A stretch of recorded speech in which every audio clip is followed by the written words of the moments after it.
Hello, welcome back to our fourth episode of the Prosperity Project. I'm Braden Turner. And I'm Lily Poteet, and today we have a special guest. We have Ellie Nystrom with us, and she is going to talk about teenage perfectionism and burnout, and then especially through social media. So, Hi, I'm Ellie, and I'm here to talk about burnout, like Lily said. And burnout is something that people consider being laziness or something that people just don't want to do anything. But my idea of burnout is something that people get, I guess, when you put too much on your plate. And I guess it can send you into sort of a depressive state to the point where, you don't want to do anything or can't do anything physically and mentally, even if you have obligations to do stuff. So, what was your personal experience with this? So as far as burnout, I was always told that I put too much on my plate, and I didn't believe anyone. I always kind of just pushed that off to the side and was like, oh, I'll be fine, I can do this, this, and this, all in one day. Mm-hmm. And I didn't really listen to anyone when they told me that I will burn myself out. But at the end of last year, I started to realize that I was doing that. And I should have listened to everyone in my life, including my mom. And I started, trying to take stuff off my plate, but even then it was hard to just do regular things. And some people called me lazy and things like that because I just physically and mentally couldn't finish anything that I started. And that was really difficult because I'm not someone who doesn't want to do anything. Yeah. And burnout's not necessarily you just want to lay in bed. It's just that you can't get up and you can't do what you want to do. So do you think the pressures on yourself that caused you to be burned out, were they mainly external or internal? Did you put that on yourself, or was it other people constantly loading stuff onto you that burned you out? I think it was more of myself doing it, and then it was outside pressure, because when I put myself in situations where I have to do stuff, then people expect more things out of me, because they know that I can do it, and I do put it on myself. But... So it's kind of like a chain reaction. Yeah. Okay.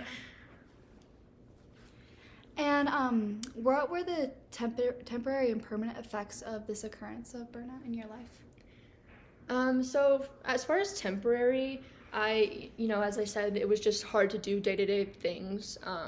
But I have learned a lot from it, and that's more permanent. I've learned that, if I think I'm going to be stressed out by something and it's not super important in my life and it's not going to get me to where I want to be, then maybe it's okay to just let it go.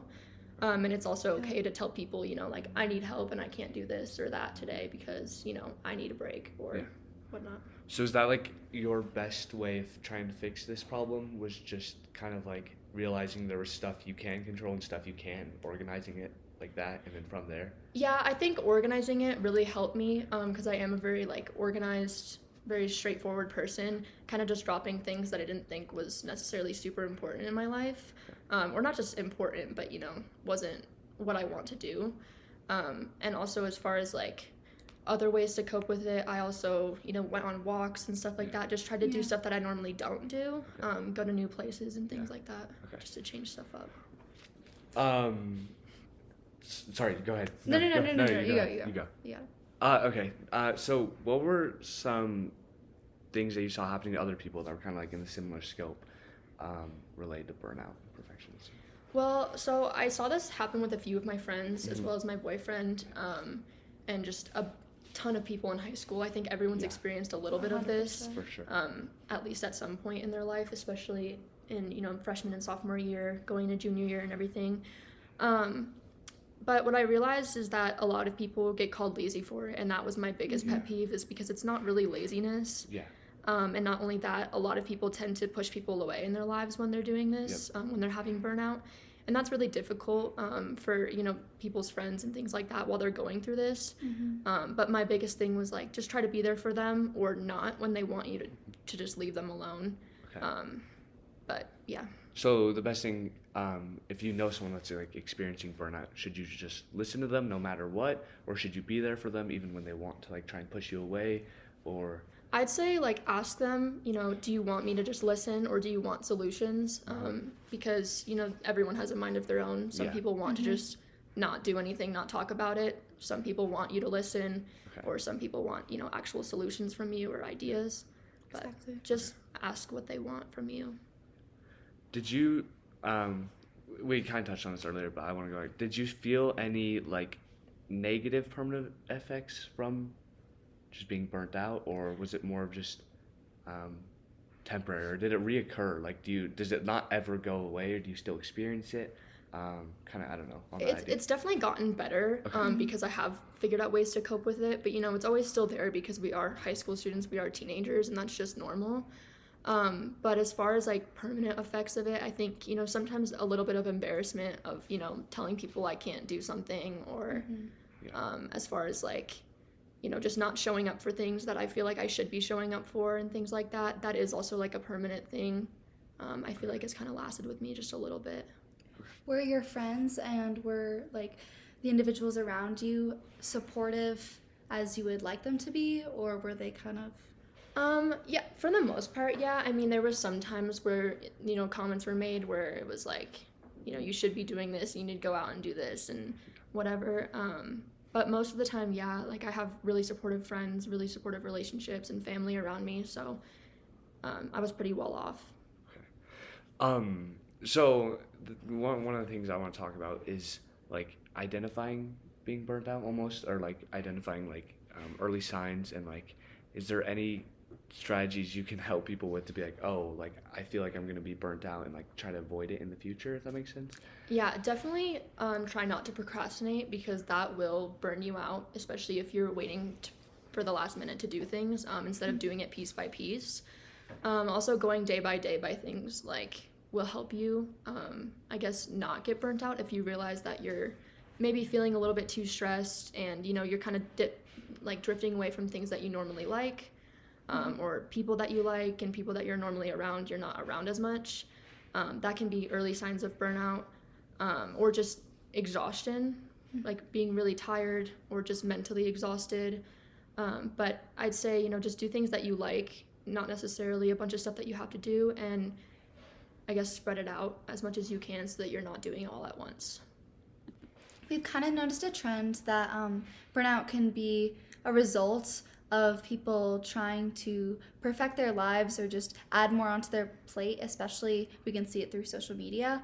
And we know that you kind of wanted to touch on that, so.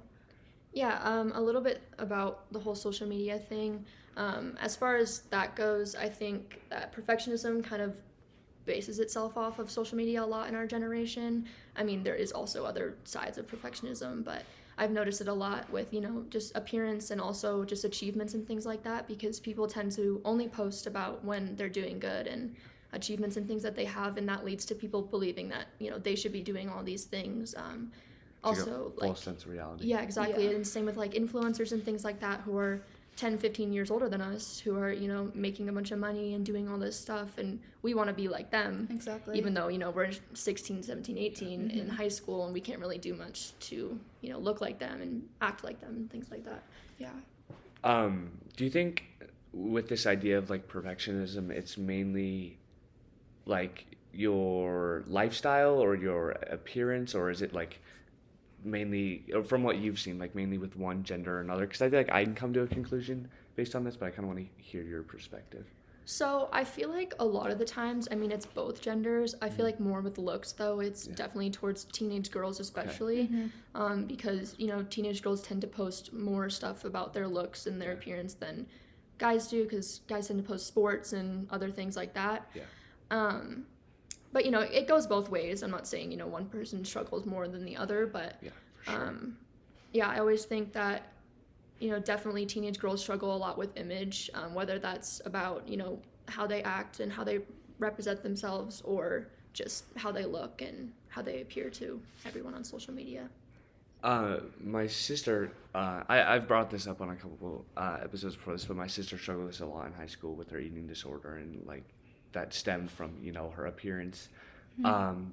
And through social media, my parents told her constantly, like, you can't be on that because you're just being fed, like, not misinformation, but, like, there's, like, a false sense of reality and who these girls are, what they look like, and, like, their appearance. Have you found, like, any good strategies yourself for avoiding this kind of, like, reality you're given? Something that I've found is that if I know that someone who I follow is definitely, giving a fake sense of reality to me, and I'm getting fed that, I guess, through social media, I tend to try to unfollow them. I don't like to unfollow people, because if I follow them, there must be a reason why I did that in the first place. But, if it's making me feel bad about myself, then maybe it shouldn't be in my life. Also, when it tends to get too much, I definitely delete social media and things like that. But yeah. There was an article published by UPenn Medicine, and it looked at multiple studies and concluded that perfectionism can harm one's mental health. A quote said from UPenn was, "Increasingly, young adolescents hold unrealistic expectations of what they should own, how they should look, or what they need to achieve, which is linked to higher rates of anxiety. This focus on perfectionism can be destructive, more than a mental health risk factor, and it can be a physical one as well."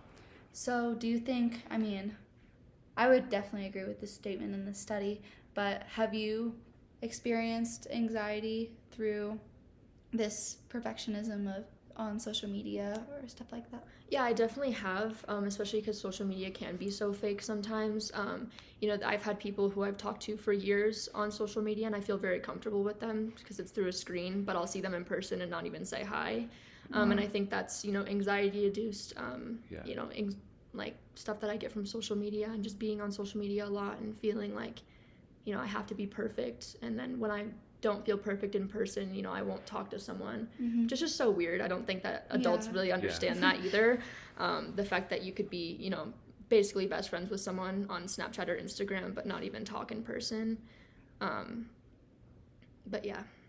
Have you noticed like weird dynamics or almost like competitions between people at school simply because of social media and like how they appear, and like I don't know, I guess just like, oh, I need to make it appear like I'm having the better lifestyle or I'm looking better. Like, have you seen this occur like multiple times? I feel like a lot of people feel like that. I don't necessarily think it actually happens, but I think, some people have this idea that, they have to be better than one another and whatnot, just because, social media does put some competitivity into our lives.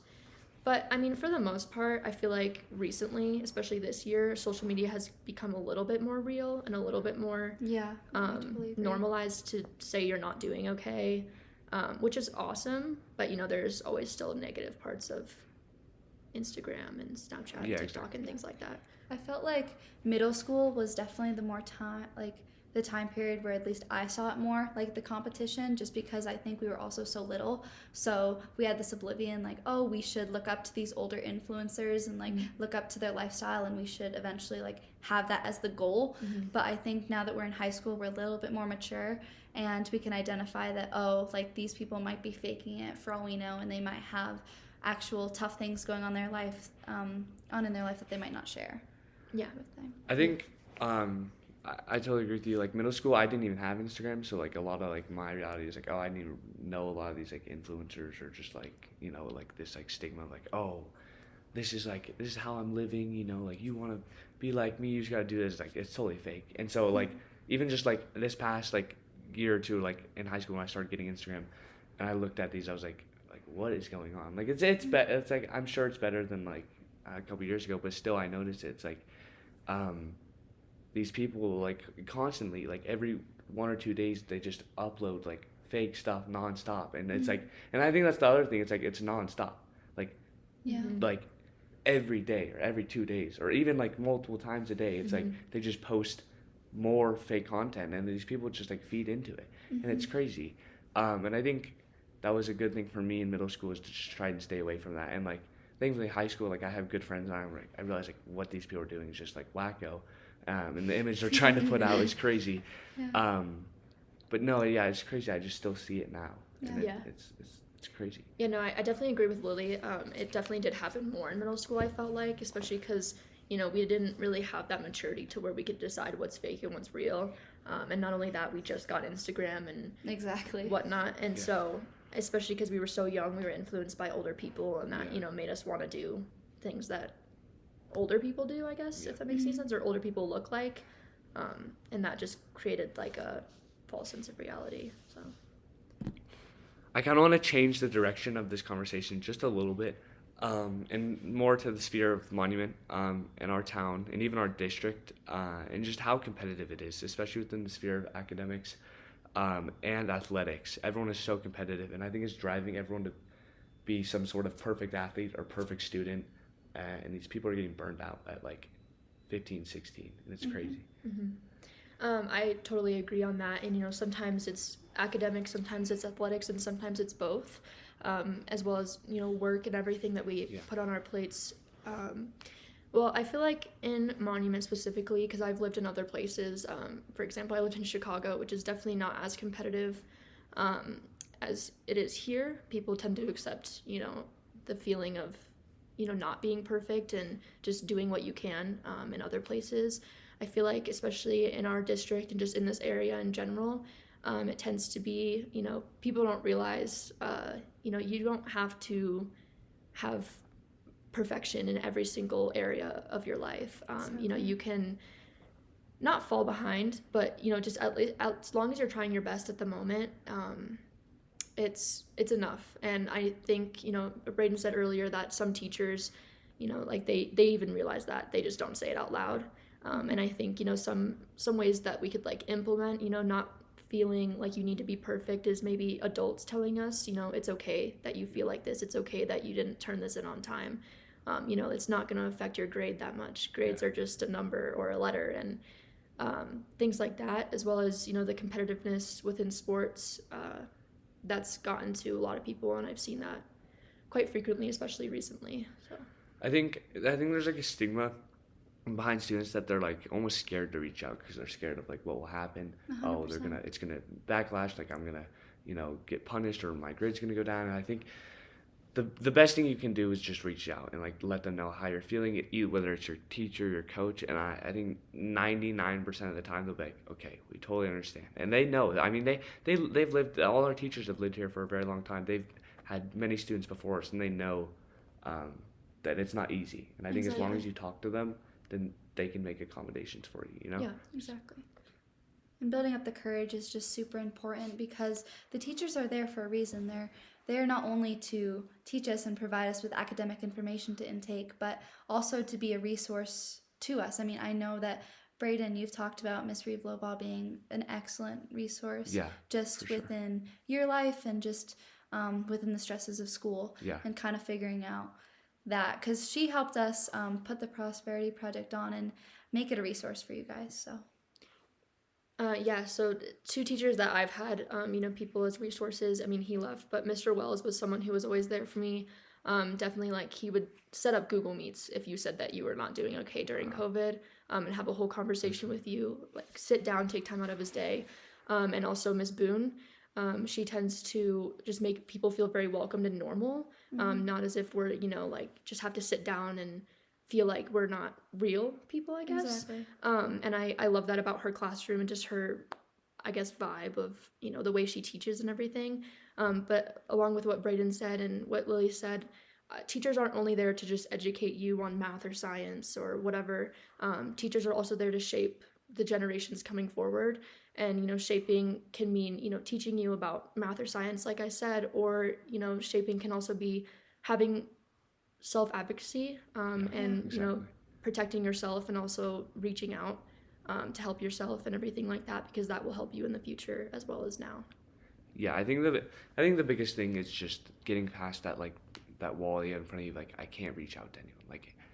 It's really hard to imagine, but there are so many people out there that want to help you. So many, whether it be through your family, whether it be through your school, whether it be through any activities you do, whether it be at work. People want to hear what your problems are, and they want to be there for you. And this leads into a great segue for our resources for today. And the first one is 988, which is the new, recently released anonymous mental health help hotline. And you can call or text this number. It's just 988.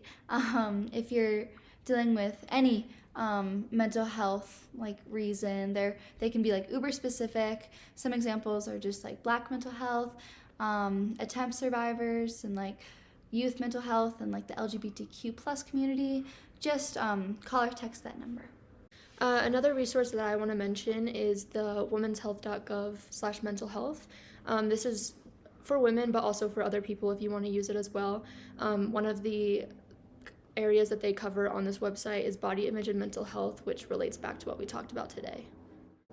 Also, another resource that's more local is Lewis Palmer's website, which can give you counseling resources on how to check up on your mental health and just get help within the school. And then one other thing I also want to mention, we mentioned it on the other podcast, but it's called So Coalition. It's a mental health organization in the Tri-Lakes area, and I recently got involved with Lily last year, and it's been a wonderful experience. And I think if you guys are really passionate about this, you guys should reach out to Miss O'Connor or reach out to me or Lily and just figure out a way to get involved. You can also go to their website, but they host events surrounding mental health, and they allow people to speak their voices, and we went to one, and it was really amazing. So if you guys are thinking about that, please reach out. I think it would be super beneficial. Thank you guys so much for listening, and thank you, Ellie, for coming on today. Yeah, it meant a lot. Thank you for having me. Yeah. Of course. Before we leave, I want to mention, obviously, the Google survey, which we have. Please, guys, fill that out. The feedback means a lot, and we love seeing what you guys have to say. It kind of guides our future podcasts. But yeah, that's it. Thank you guys so much. Awesome. Bye, guys. Bye.